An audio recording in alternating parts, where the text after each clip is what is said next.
Goedemorgen gemeente, hartelijk welkom in deze dienst. En ook een bijzonder welkom van zij die verbonden binnen met ons via de livestream. De blommen uit Tjerken die gaan als bemoediging en groet van de gemeente naar Ane en Tine Talsma-Pols. Joet is Ernst Walstruis, organist. Evert Brunsma is uw lector. En is voorganger Soejoet wezen dominee Nijendik Knossen. Maar haar man is vorige week al onverwacht verstorven.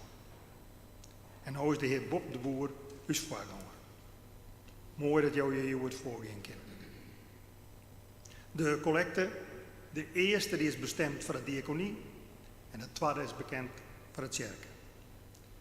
Uw intoslied is lied 81, de versen 1, zoon 8 en 9.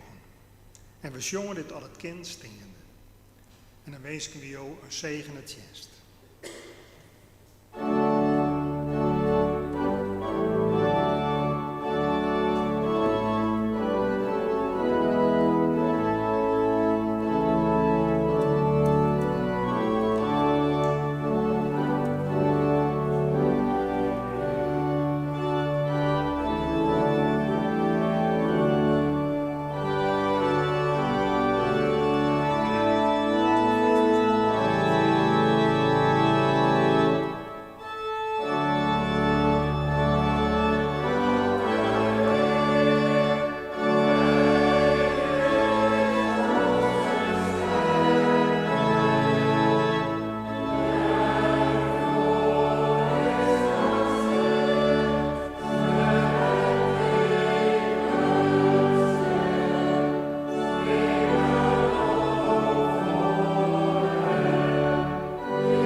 Al waar gij om smeekt, geef ik overvloedig.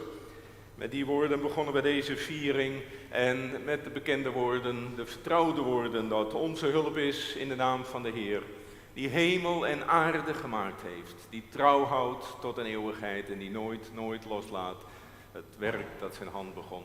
En ik mag u groeten met de woorden genade, zij en vrede van God de Vader en Jezus Christus, zijn Zoon, de levende. Amen.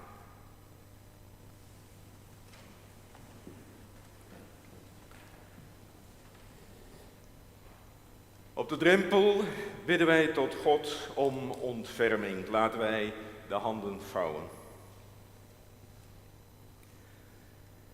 Barmhartige God,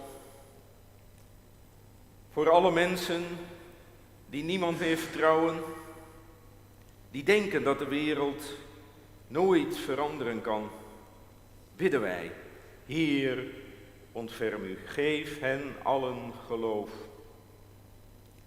Barmhartige God, voor alle mensen die het niet meer zien zitten in het leven, die alles om zich heen hebben zien verwoesten, bidden wij, Heer, ontferm u, geef hen allen hoop.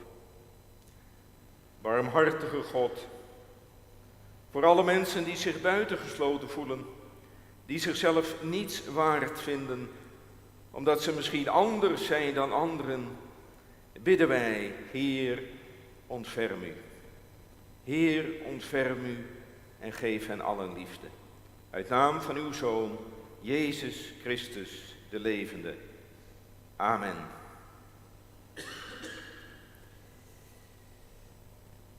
En op ons gebed, op ons Kyrie-gebed mag een loflied volgen.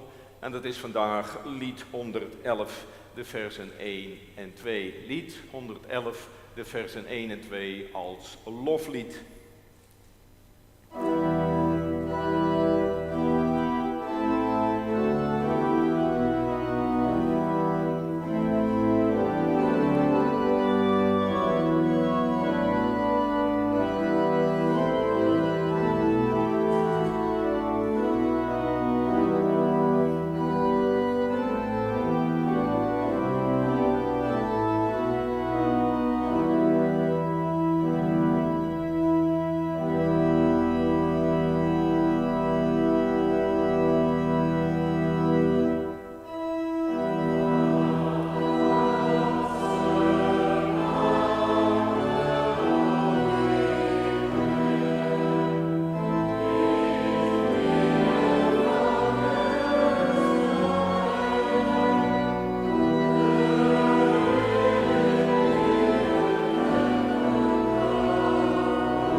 Toen ik afgelopen dagen de schriftlezingen las voor deze viering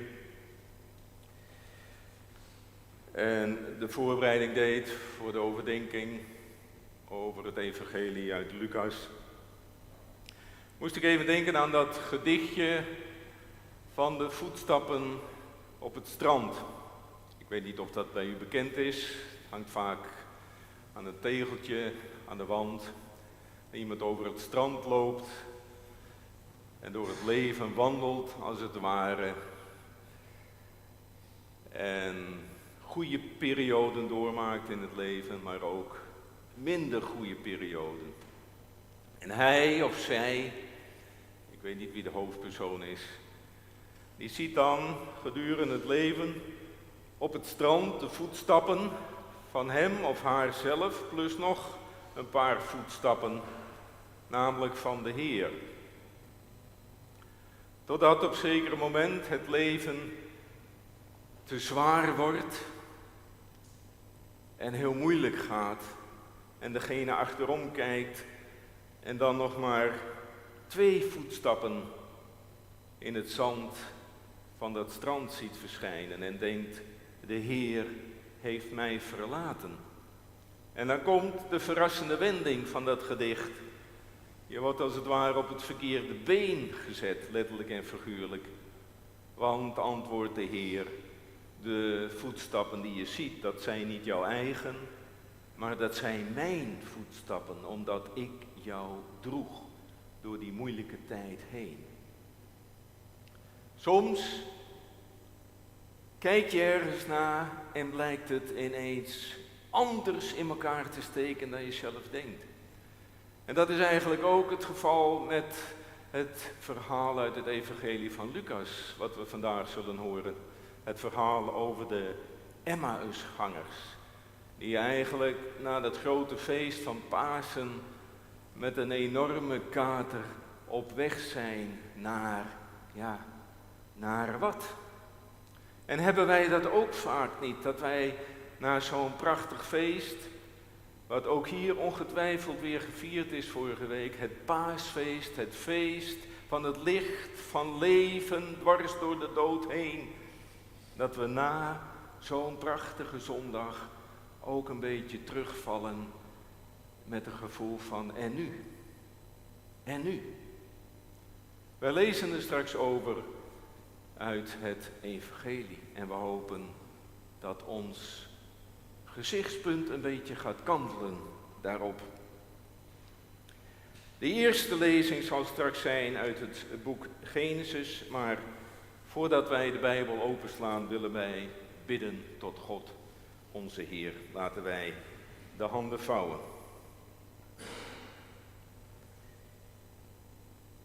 Eeuwige onze God,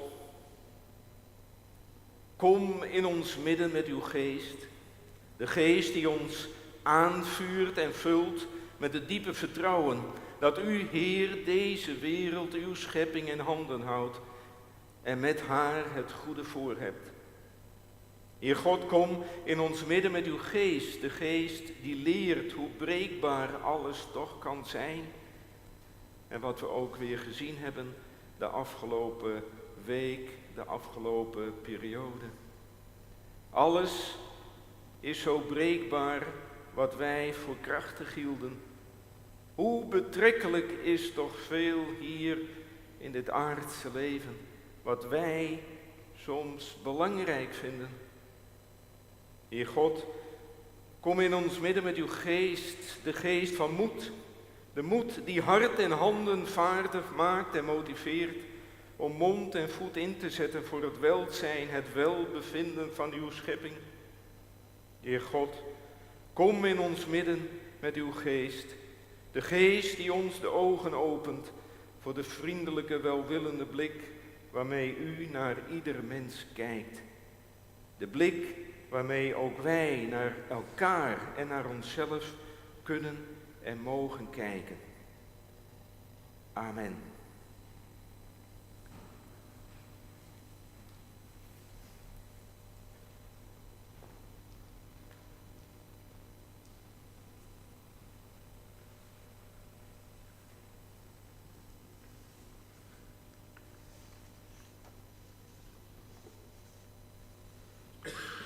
Hoor dan nu naar het woord van de Heer uit Genesis 28, vers 10 tot en met 22. Jacob verliet dus Berseba en ging op weg naar Haran. Op zijn tocht kwam hij een plaats waar hij bleef overnachten, omdat de zon was ondergegaan. Hij pakte een van de stenen die daar lagen, legde die onder zijn hoofd en ging op die plaats liggen slapen.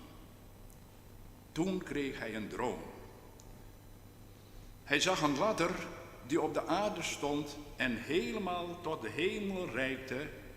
En daarlangs zag hij Gods engelen omhoog gaan en afdalen. Ook zag hij de Heer bij zich staan die zei: ik ben de Heer, de God van je voorvader Abraham en de God van Isaac.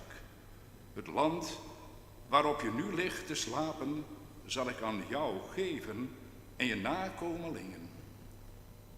Je zult zoveel nakomelingen krijgen als er stof op de aarde is.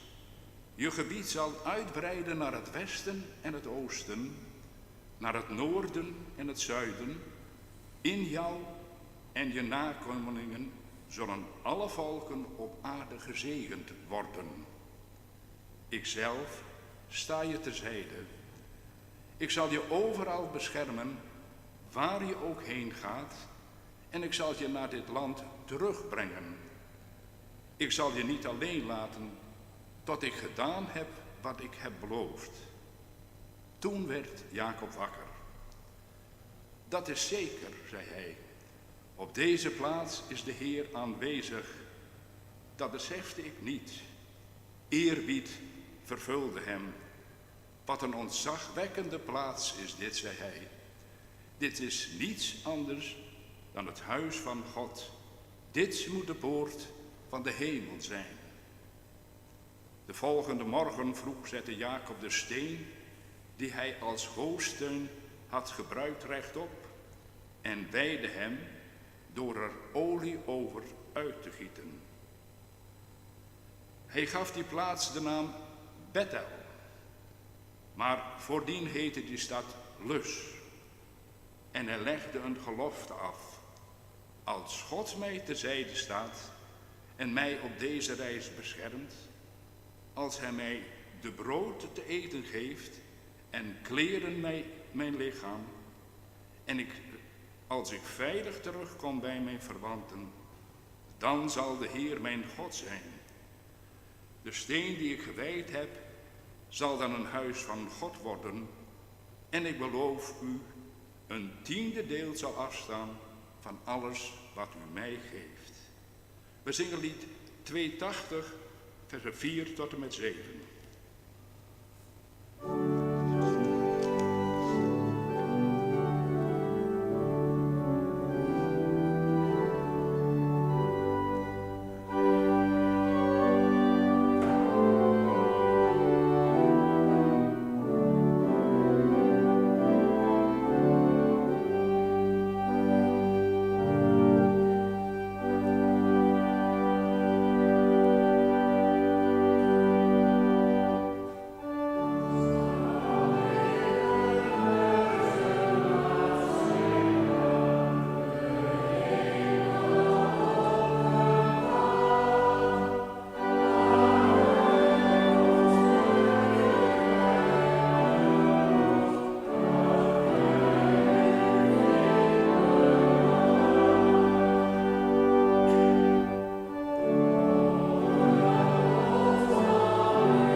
Lucas 24, vers 13 tot en met 35. Diezelfde dag gingen 2 van de leerlingen op weg naar Emmaus, een dorp dat 60 staden van Jeruzalem verwijderd ligt. Ze spraken met elkaar over alles wat er was voorgevallen. Terwijl ze zo met elkaar in gesprek waren, kwam Jezus zelf naar hen toe en liep met hen mee. Maar hun blik werd vertroebeld, zodat ze hem niet herkenden. Hij vroeg hen: waar lopen jullie toch over te praten? Daarop bleven ze somber gestemd staan. Een van hen, die Cleopas heette, antwoordde: bent u dan de enige vreemdeling in Jeruzalem die niet weet wat daar deze dagen gebeurd is? Jezus vroeg hen: wat dan? Ze antwoordden: wat er gebeurd is met Jezus van Nazareth, een machtig profeet in woord en daad, in de ogen van God en van het hele volk. Onze hoge priesters en leiders hebben hem ter dood laten veroordelen en laten kruisigen. Wij leefden in de hoop dat hij degene was die Israël zou bevrijden, maar inmiddels is het de 3e dag sinds dit alles gebeurd is. Bovendien hebben enkele vrouwen uit ons midden ons in verwarring gebracht toen ze vanmorgen vroeg naar het graf gingen. Vonden ze zijn lichaam daar niet en ze kwamen vertellen dat er engelen aan hen waren verschenen die zeiden dat hij leeft. Een paar van ons zijn toen ook naar het graf gegaan en troffen het aan zoals de vrouwen hadden gezegd. Maar Jezus zagen ze niet. Toen zei hij tegen hen: hebben jullie dan zo weinig verstand en zijn jullie zo traag van begrip dat jullie niet geloven in alles wat de profeten gezegd hebben?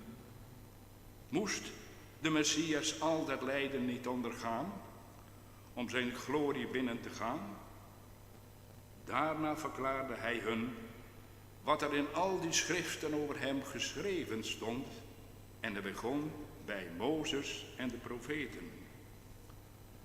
Ze naderden het dorp waarop ze op weg waren. Jezus deed alsof hij verder wilde reizen, maar ze drongen er sterk bij hem op aan om dat niet te doen en zeiden: blijf bij ons, want het is bijna avond en de dag loopt ten einde. Hij ging met hen mee en bleef bij hen. Toen hij met hen aanlag voor de maaltijd, nam hij het brood, sprak de zegenbede uit, brak het en gaf hun.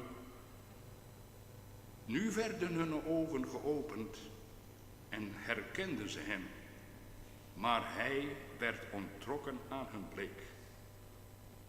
Daarop zeiden ze tegen elkaar: brandde ons hart niet toen hij onderweg met ons sprak en de schriften voor ons ontsloot? Ze stonden op en gingen meteen naar Jeruzalem, waar ze de 11 en de anderen aantroffen, die tegen hen zeiden: de Heer is werkelijk uit de dood opgewekt en hij is aan ons Simon verschenen. De 2 leerlingen vertelden wat er onderweg gebeurd was en hoe hij zich aan hen kenbaar had gemaakt door het breken van het brood. We zingen lied 646.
De Heer is onze reisgenoot, als wij Hem maar willen zien.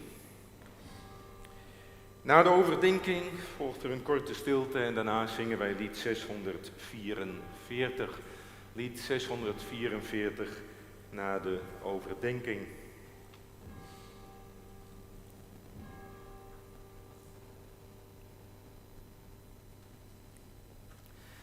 Gemeente van onze Heer Jezus Christus, lieve mensen, wat waren ze toch gelukkig geweest, die 2 volgelingen van Jezus uit Emmaus. Ze hadden toch zo'n feest gehad daar in Jeruzalem, want Jezus was in hun leven gekomen. Aan de ene kant een mens, maar aan de andere kant ook zeer zeker een godsgeschenk. Een geschenk van Gods wegen. En zij, deze 2 volgelingen, maar ook heel veel andere mensen, die gingen met andere ogen naar de wereld kijken. Door hem aangestoken, wierpen ze een andere blik op Gods schepping. En dat is nu allemaal, voor hun gevoel tenminste, plotsklaps voorbij. Het was feest en het is nu, als het ware, een treurzang. Waar is hun Heer gebleven? Jeruzalem heeft zijn grote profeet gedood en hun hoop, al hun hoop is met hem begraven. En met tranen in de ogen verlaten ze die mooie stad. Ja, natuurlijk, er waren vrouwen, die waren daar verschenen aan de mannen en die zeiden dat ze de levenden niet bij de doden moesten zoeken. Maar zelf hebben ze hem niet gezien. Ze hebben hem niet met eigen ogen kunnen aanschouwen. Dus eigenlijk konden ze dat verhaal van die vrouwen niet geloven. En daarom keren deze 2 mensen, deze 2 volgelingen van Jezus, terug naar Emmaus. Vaarwel Jeruzalem, vaarwel stad van God. Wie waren deze 2 mensen eigenlijk, deze 2 Emmausgangers? Van de een weten wij de naam, Cleopas bedoel ik. Maar de ander van de 2, die blijft anoniem. Was dat soms een broer van Cleopas? Was het een vriend? Was het een andere bekende? Sommigen denken aan Simon, de zoon van Cleopas. Zijn ook mensen die vermoeden dat het Lucas zou kunnen zijn, de schrijver van dit evangelie zelf. Maar lieve mensen, misschien blijft deze nummer 2 wel met opzet anoniem. Misschien kunnen wij als lezer van vandaag onze eigen naam daar invullen. Zijn wij een van die mensen die het maar zo moeilijk kunnen geloven dat de Heer is opgestaan uit de dood? Het zou ook best een echtpaar kunnen zijn, las ik ergens deze week. 2 pelgrims die te voet op weg naar huis waren in die late middag na Paas.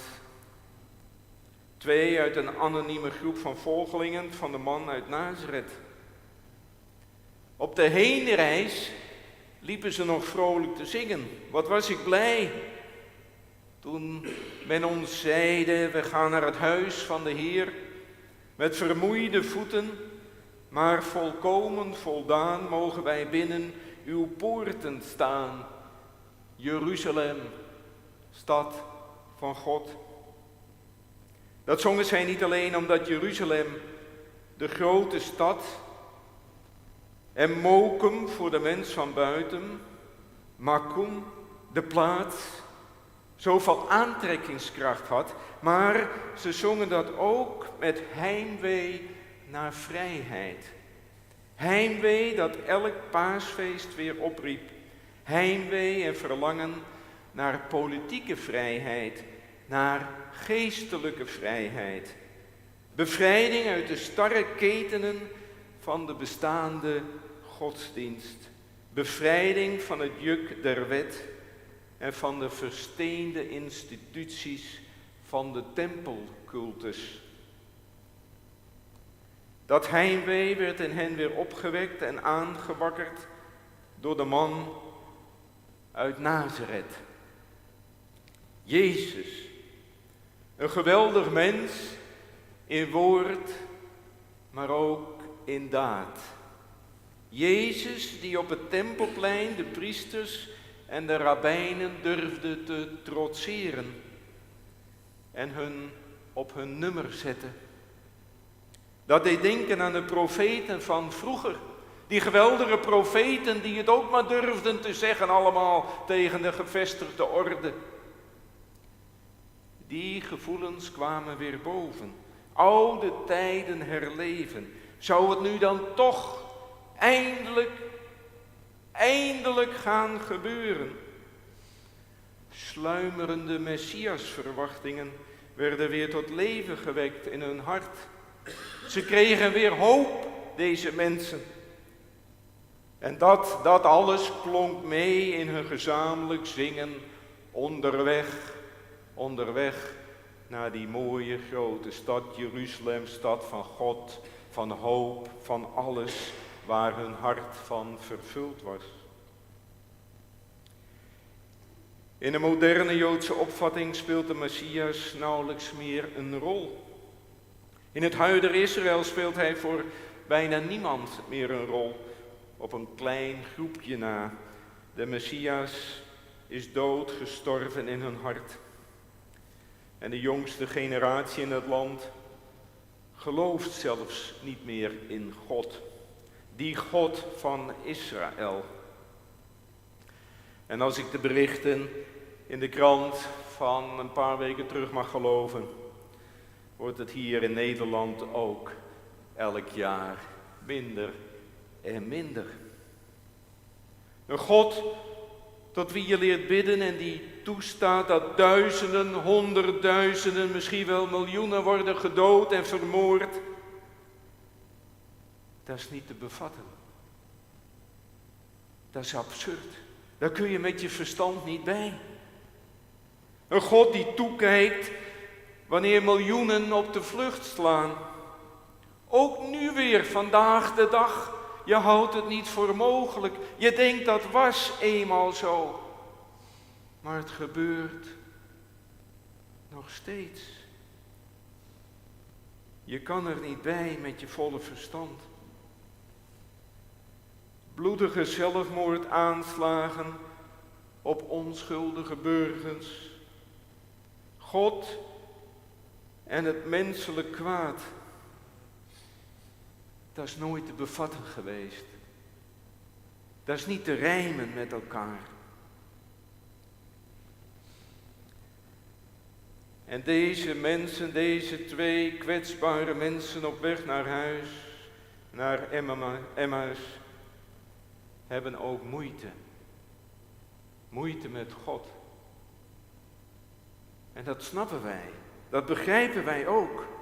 Dat kunnen wij ons levendig voorstellen. De Messias, Gods gezalfde, is vermoord. Denk je dat eens in? Dat is bijna de dood van God zelf. Dat kan niet. Daar kun je met je verstand niet bij. Dat is absurd. En zo met die gevoelens hebben deze twee mensen de stad Jeruzalem de rug toegekeerd. Volledig gedesillusioneerd, zou je willen zeggen. Maar niet alleen Jeruzalem, maar ook dat kruis even buiten de muren. En dat graf waarin zij hem met zorg hebben neergelegd. Zo hoopvol en verwachtingsvol zij op weg waren gegaan, zo triest en treurig is hun aftocht. Met de dood in hun hart, verstikt door tranen. Misschien elkaar troostend, maar in ieder geval door de tranen heen niet meer helder kunnen kijken. En zo treffen wij ze aan, deze twee mensen. Zo menselijk als het maar kan. Ergens tussen Jeruzalem en Emmaus onderweg. Daar halen wij hen in. Jezus haalt hen in. Maar zij herkennen hem niet. Door de tranen in hun ogen zien zij niet wie hij is. En zo lopen ook wij zelf mee met die twee op weg naar huis. Hun gesprek afluisterend. Waarom zo terneergeslagen, waarom zo ontgoocheld, waarom Jeruzalem de rug toegekeerd? Dat zijn vragen die van binnenuit door de droefheid heen breken. Waarom? Waar is jullie hoop gebleven? Heeft het noodlot soms het laatste woord? Is dat lijden van al die slachtoffers sterker dan God zelf? Is het kwaad machtiger dan het goede? Dat kan toch niet? Heeft de dood werkelijk het laatste woord? Dat geloven wij toch niet? Maar als dat zo is, schrijf het dan maar af, het Joodse volk met zijn Messias. Als wij geloven dat de dood het laatste woord is, dan zijn wij uitgepraat. Dan volgt alleen nog stilte. Maar lieve mensen, wie de geschiedenis kent, weet dat het tegendeel waar is. Kijk bij de profeten, hoe vaak is dat volk, het volk van die twee op weg naar Emmaus, niet geslagen, niet geknecht, niet vernederd door de eeuwen heen. Vanaf Egypte tot Auschwitz, verbannen, verschopt, met de ondergang bedreigd. En als alles verloren leek, en niemand er meer in geloofde, Israël van de kaart geveegd, Jeruzalem een grote puinhoop, het land verlaten, verwilderd, Gods eigen wijngaard vertrapt. Dan was er altijd weer die geheimzinnige macht, die onverwoestbare heilige geest, dat in hen wakker werd en hen er weer bovenop hielp. Niet kapot te krijgen. Als het zo gaat met het Jodendom, waarom dan ook niet met zijn Messias? Wie geroepen wordt aan deze wereld dingen te vertellen die de wereld niet wil horen. Een weg naar vrede wijzen die de wereld niet wil gaan. Die moet er zelf doorheen, die moet er zelf onderdoor. Dan vallen ze je af, dan kotsen ze je uit, dan maken ze je kapot. Dat proberen ze tenminste, schijnbaar met succes. Maar geloven, lieve mensen, betekent dat je het niet neemt. Dat een boze wereld, het kwaad bij de mensen, de dood, dat die de laatste werkelijkheden zouden zijn. Er is altijd hoop. Hun Messias, de Messias van die twee mensen onderweg, de Messias waarvan zij droomden, was een sterke held, een vorst van vrede. Dat stond ook al te lezen bij de profeten. Maar dat andere, dat hij als een lam naar de slagbank zou worden geleid, daar hadden ze finaal overheen gelezen. Ze hadden de ernst ervan niet begrepen. Misschien hadden ze het niet willen lezen. En dat kwam nu op hun terugtocht allemaal naar boven. Ze komen thuis met een nieuwe kijk op dat oude boek. En als ze dan samen breken dat brood en dank zeggen, dan is hij er helemaal en wordt hij eindelijk herkend en erkend, zoals hij is, zoals hij was, zoals hij zal zijn. Niet meer als Messias waarvan ze gedroomd hadden, niet meer die vreemdeling die ze niet wilden of konden herkennen, maar met de ogen open zien ze elkaar bij brood en wijn. En ze zien de blijdschap en de gloed in elkaars ogen vanwege die erkenning en herkenning. Nu pas dringt het tot hen door dat ze niet alleen Jeruzalem de rug hebben toegekeerd, maar dat ze ook de Messias, de Heer, God de rug hebben toegekeerd. En zodra dat tot hen doordringt, staan ze op. Niet alleen staan ze op van de tafel, maar ze staan ook op uit hun droom, uit hun nachtmerrie, uit hun ontgoocheling en uit de dood van hun hart. Het koninkrijk waarvan zij droomden blijkt niet zomaar even een omverwerping van een oud regime, van priesters en magistraten, maar een omwenteling van gebeurd wordt en van je denken. Een opstaan uit oude gedachtes, een ommekeer op een doodlopende weg. Het breken van het brood, waarover dit verhaal vertelt, is de voedingsbodem van nieuwe hoop. Het zet aan om te keren naar de stad van de mensen, de wereld, de plek des onheils. Om samen met anderen te trachten die wereld om te turnen, alle muren en grenzen te doorbreken en aan de mensen te vertellen dat we ons er niet onder laten krijgen. Niet door noodlot, niet door machten van geld of politiek. Ja, zelfs niet door de onontkoombare dood. En Jezus verdween uit hun midden. Jezus, de Messias, hoeft niet langer bij hen te zijn. Hij is nu in hen. Zij hebben zijn woorden, zij hebben zijn brood tot zich genomen. En hij is deel geworden van henzelf. Alle hoop, alle perspectief ligt nu weer open. Het graf is opengegaan. De schriften zijn opengegaan. En hun ogen zijn opengegaan. Zoekt de levenden niet langer bij de doden.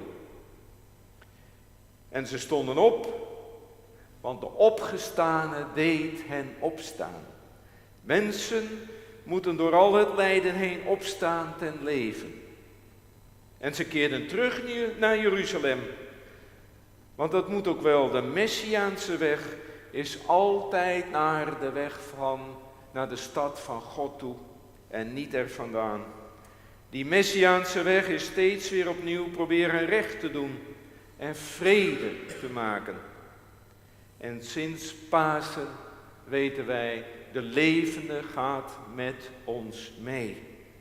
Als die boodschap na bijna 2000 jaar nog niet doorgedrongen is, zijn wij wel heel traag van hart.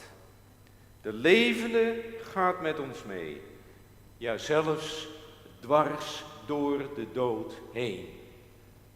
Amen.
Zijn we gekomen aan de dienst der gebeden en gaven. Wij willen God danken. Wij willen voorbeden doen. Er zal ruimte zijn voor stilgebed. En we zullen gezamenlijk afsluiten met het Onze Vader. Laat ons bidden. Goede God, u danken wij, Heer. Danken wij voor deze schitterende dag. Een dag waarop wij weer hoop mogen krijgen. Hoop op een mooie wereld, waar de zon schijnt, waar het licht doorbreekt bij ieder van ons. Maar God, wij weten ook dat er mensen zijn die dat licht niet zien, niet kunnen zien, niet willen zien. Wij danken u dat u door het donker heen de hand hebt vastgehouden van de mens, Jezus, Messias. En in hem onze handen. Heer God, laat het ons niet ontbreken aan hetzelfde vertrouwen dat Hij in u stelde. Wij bidden, Heer, voor mensen die alleen gelaten worden, in eenzaamheid, in angst, in verdriet, in doodsnood. Wij bidden dat zij niet aan het donker en duister worden overgelaten, maar dat zij een hand vinden, een hand die hen redt. Geef, Heer, ons durf, lef, die hand te zijn voor de ander. Laat ons hier telkens weer de adem en de woorden vinden om te bidden voor elkaar en voor onszelf. Heer God, wij bidden voor de slachtoffers van oorlog en geweld. Van de oorlog en geweld die zo dichtbij lijkt te komen, waar wij ons niet meer van afzijdig kunnen houden. En waarvan u zich zeer zeker niet afzijdig wilt houden. Geef ons, Heer, de kracht en moed om daar tegenin te gaan. Laat de liefde sterker zijn dan haat en angst. Heer God, wij bidden voor hen die zich zorgen maken over zichzelf. Dat zij hun zorgen kunnen delen met ons. En dat wij hen tot steun en kracht kunnen zijn. Hun mee kunnen nemen op de weg terug van Emmaus naar Jeruzalem. Naar de stad van God, de stad van hoop. De stad waar de dood is overwonnen. Bidden wij, Heer, voor wie zich afsluiten in teleurstelling. Dat er plaats mag zijn voor hun verdriet. Oren die kunnen horen. En ogen die kunnen zien. Ook al is het door de tranen heen. Wij bidden voor wie lijden aan de breekbaarheid, de broosheid van het leven. Van lijf en hart en geest. Dat hun smalle wereld niet voorgoed verdonkert. Wees voor hen de lamp, het licht dat nooit dooft. Bidden wij voor de familie Nijendijk-Knossen, die zo onverwacht snel een echtgenoot, vader en opa moesten missen.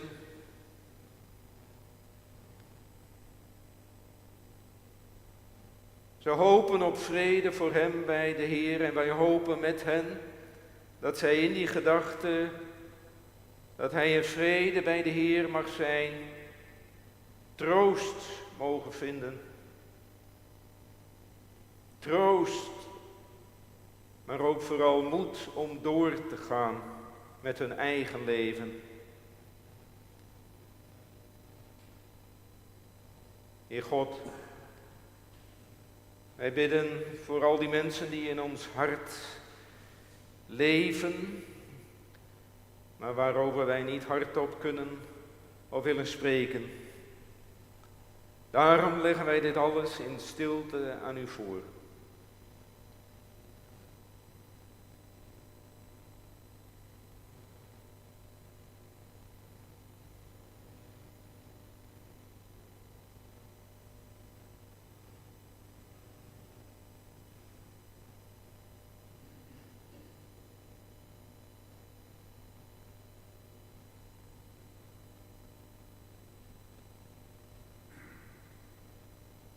En als wij geen woorden meer weten te vinden, weten wij de woorden die uw Zoon ons leerde. Onze Vader, die in de hemelen zijt, uw naam worden geheiligd, uw koninkrijk komen, uw wil geschieden, gelijk in de hemel als ook op de aarde. Geef ons heden ons dagelijks brood en vergeef ons onze schulden, gelijk ook wij vergeven onze schuldenaren. En leid ons niet in verzoeking, maar verlos ons van de boze. Want van u is het koninkrijk en de kracht en de heerlijkheid tot in eeuwigheid. Amen. Er zal nu gelegenheid zijn uw gaven te geven en na de inzameling zingen wij dan zo mogelijk staande ons slotlied 641, de versen 1 en 2 als slotlied zo mogelijk staande.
God blijft zijn belofte trouw.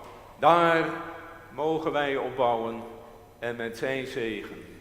De Heer zegen u en hij behoede u. De Heer doet zijn aangezicht over u lichten en zij u genadig. De Heer verheffen zijn aangezicht over u en geven u allen zijn vrede.